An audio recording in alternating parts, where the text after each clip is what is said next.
Hello student, welcome to our channel Learning Zoology with AC.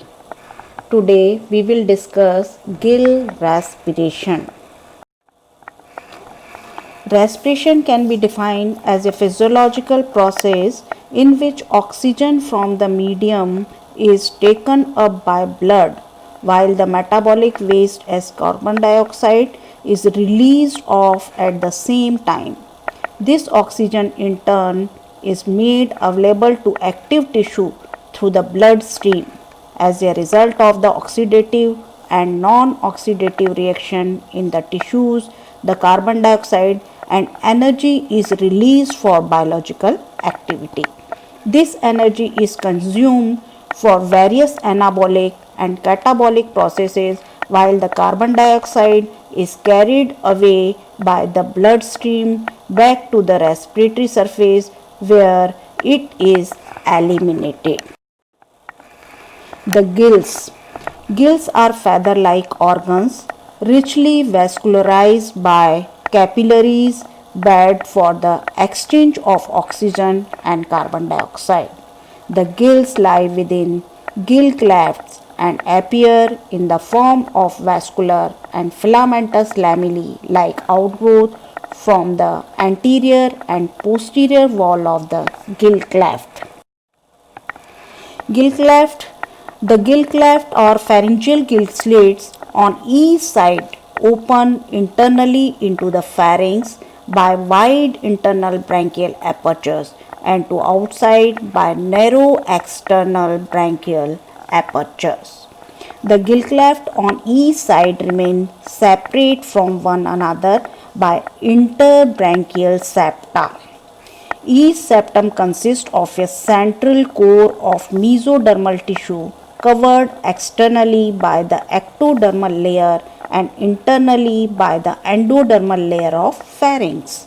It is supported either by a cartilaginous or by a bony rod-like skeletal arch. An afferent and one or two efferent branchial vessels course through the septum to constitute its blood supply. The anterior and the posterior wall of each gill slit is raised in the form of vascular filamentous outgrowth to form the gills where exchange of dissolved oxygen and carbon dioxide takes place. Now, types of gills. In general, gills are of two types, external gills and internal gills. External gills are the filamentous outgrowth of the integument covering the visceral arches. This form is only found in the larvae of dipnoi, namely Protopterus and Lepidosiren.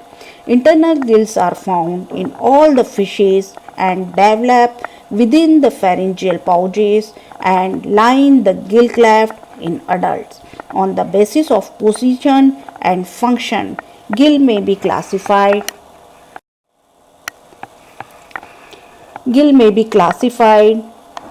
as, first of all, we discuss pseudobranch. The first gill cleft generally closed off in adults to form the spiracle. In certain fishes, only the external branchial aperture get closed while the internal branchial aperture remain open into the pharynx. The filamentous gills of each clefts are called pseudobranch, which develop quite early in the embryonic stage and may have a respiratory functions in this stage only but does not continue in the adult. Example, Catla catla. Pseudobranchs are found in Amia, Lepidosteius, Accipenser, Polydon, etc. It is said to be absent in those fishes in which a choroid gland of the eye is absent, namely Notopterus, Channa, Valegoatu, Mistus, or etc. The pseudobranch may be free or covered with a layer of mucous membrane. It receives oxygenated blood directly from the dorsal aorta and has a vascular connection with the internal carotid artery.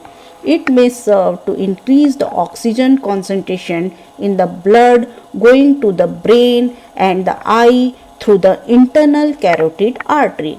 Histologically, the pseudobranch contain a large number of acidophilic secretory cells which probably produce carbonic anhydrase enzyme.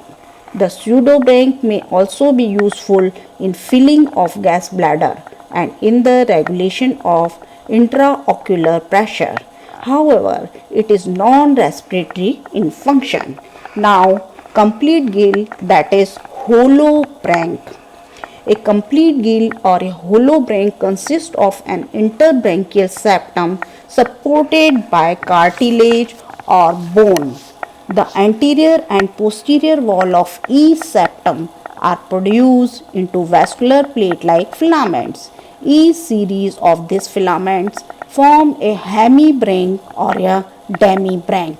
Two such hemibranchs together form a complete biserial gill or holobranch. In elasmobranch, usually 5 pairs of branchial clefts are present, while the bony fishes possess only 4 pairs of gill slits. The spiracle is also absent. Teleosts have a single external branchial aperture on each side of the head due to development of an operculum covering the gills. The interbranchial septum is highly reduced in all teleosts and the paired efferent branchial arteries of the shark are replaced by a single efferent vessels in the bony fishes. To sum up, when the gill filaments are borne on both the sides of a branchial arch, they constitute a holobranch. Consequently, each holobranch has 2 hemibranch or half gill, and the 2 hemibranch of a gill cleft belongs to different holobranch or the branchial arches. Structure of gill. Typically, there are 4 pairs of gills in teleost and 2 rows of primary gill lamellae are borne by the ceratobranchial and epibranchial segments of each gill arch. The interbranchial septum between the 2 rows of lamellae is short so that the lamellae of the 2 rows are free at their distal ends. A detailed structure of gill in a freshwater teleost has been described by Datta Munshi 1960. The gill lamellae are supported by gill rays which are partly bony and partly cartilaginous and are connected with the gill arch and with each other by fibrous ligaments. Each gill ray is bifurcated at its proximal end to provide a passage for the efferent branchial vessels. Completely cartilaginous gill rays are present in Rhytarita. Each primary lamellae bears a large number of secondary lamellae on both its sides. This flat leaf-like structure are the main seat of gaseous exchange. Each secondary lamellae consists of a central vascular layer composed of pillar cells covered by a basement membrane and an outer epithelial layer. The pillar cells form the blood channels of secondary gill lamellae. Structure of gill of bony fishes, a gill of teleost. Histologically, the gill's filaments are the functional part of the gill and are thin, delicate and gorged with blood. These are arranged in 2 rows anterior and posterior on the gill arch. The mode of arrangement of gill filaments over gill arch may vary, but in all fishes, gill filament contain a richly vascular core of peculiar type of plaster cells enclosed within a continuous sheet of the epithelial cell. The epithelium covering the gill arch also contain a large number of mucus secreting cells, eosinophilic cells and taste buds. Each branchial arch is supported by a skeletal element called the skeletal arch. It consists of 2 parts, namely the epibranchial and ceratobranchial parts. The epibranchial part is placed dorsally and supports the pharyngobranchial elements, while the cerebrovranchial is placed ventrally and support the hypobranchial elements. In addition to this part, a third basibranchial part is often present in certain fishes. Now, muscles of gill arch. All the gill arches have two sets of muscles, that is adductor and the abductor muscles. The former set is situated over the interbranchial septum and cross each other to connect with the hemibranch of the opposite side. Latter set of muscles connect the skeletal arch of a gill with the proximal end of gill rays. Gill epithelium. The gill head is covered by a thick or thin epithelium in which a large number of mucous glands are present. The epithelium covering the lamellae is generally bilayered. However, electron micrograph of gill of Clarius and Anabas have revealed a multi-layered epithelium varying from 5 to 18 μm in thickness. Amoebocytes and lymphocytes are commonly found in the epithelium of Anabas and Channa. Large eosinophilic cells and test buds are also present in the epithelium covering of gill arches. The following kind of specialized cells are found in the gills of fishes.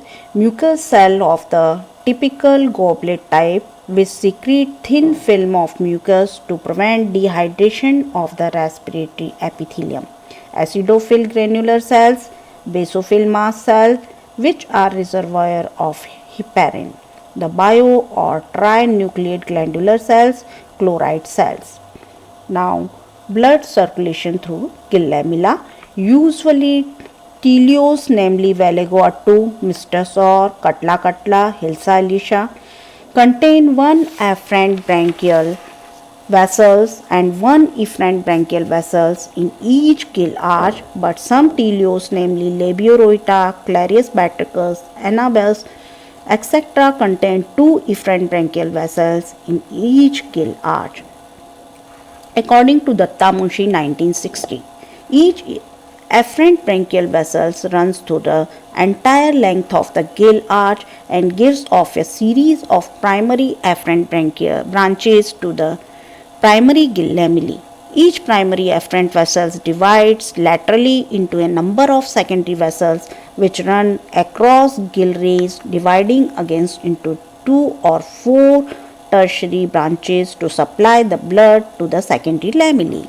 In the secondary lamellae, each afferent vessel breaks up into a number of minute capillaries interconnected with each other and forming the vascular central core of the secondary lamella. Gaseous exchange takes place while the blood is circulating through these thin capillaries of the secondary lamella. These capillaries finally join to form a short vessel which carries the blood to the primary afferent vessels running along the margin of the primary gill lamella. The primary efferent vessels thus collect blood from the secondary lamella of both sides and carries the oxygenated blood to the main efferent branchial vessels of the gill arch. Now, mechanism of gill respiration. The breathing apparatus of teleos as well as elasmobranch consists of a buccal cavity, pharynx, with its gills and operculum, that is gill covering. This exists in remarkable two-pump mechanism to provide a continuous flow of water through the gills. The buccal cavity acts as a pressure pump while the parabranchial opercular cavity as a suction pump.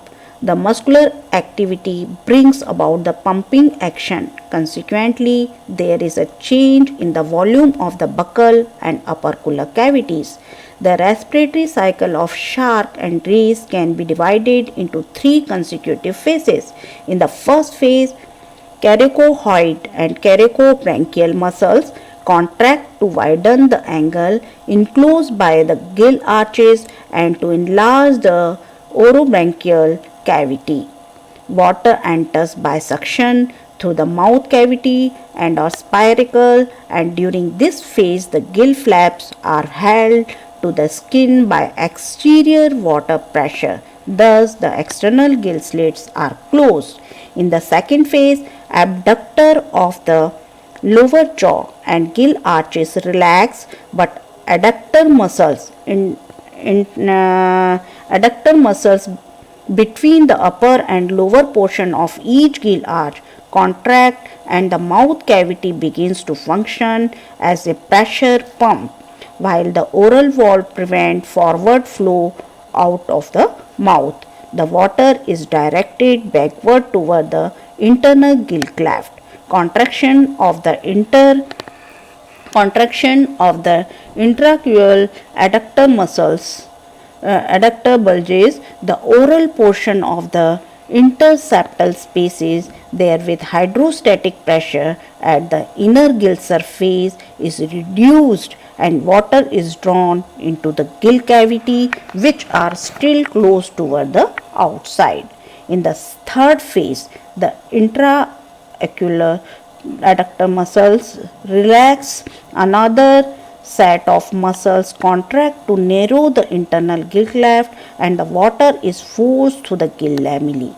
Then the flaps at the external gill cleft open passively and allow the water to flow to the outside. However, many sharks, for example, the mackerel sharks, Lamnidae, do not show such pronounced breathing movement and can only take in sufficient respiratory water while swimming. They suffocate readily when immobilized by capture or other causes.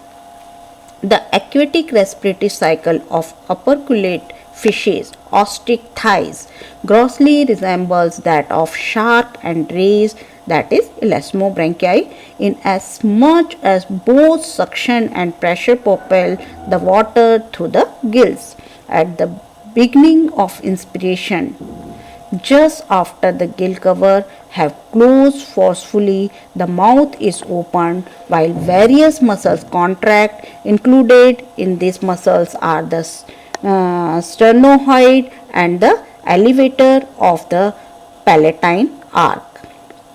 At the same time, the branchiostegial rays are spread and lowered, and the mouth cavity is enlarged to create negative water pressure in it. Water is thus drawn into mouth, and after a slight time lag, the space between the gills and operculum is enlarged as the gill cover are abducted anteriorly, although the opercular skin flaps are still closed posteriorly by the outside water pressure. A pressure deficit is now also created in the gill cavity and the water flow over the gills. Then the buccal and opercular cavity begin to be reduced, while the oral valve prevent the flow of water out of the mouth, and mouth cavity begins to function as a pressure pump instead of a suction pump. The operculum, with the opercular flaps still closed, has now reached its furthest state of abduction, and water is accumulating outside the gills. At this point of the opercula are quickly brought towards the body, the gill flaps open and the water is expelled, being prevented from flowing backward by excess pressure in the buccal cavity as compared to the epibranchial cavity.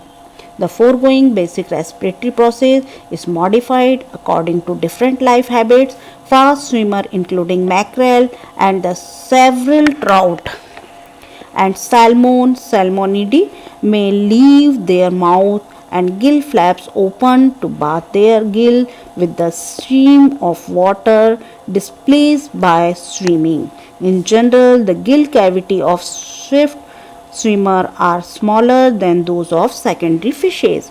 Ground fishes such as flounder, Pleuronectidae, and the goose fishes Lophidae have an enlarged and highly distensible opercular cavity.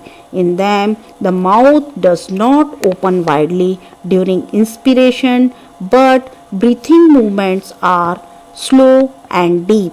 The propelling and friction reducing effects of the expelled water may be its jet action at one time assist in locomotion or at the other time contract braking and reserving movement, especially among bottom dwelling fishes which are prone to swim backward more than others. So student, today we will discuss gill respiration in fishes. Next class we will discuss accessory respiratory organs. Thanks for watching.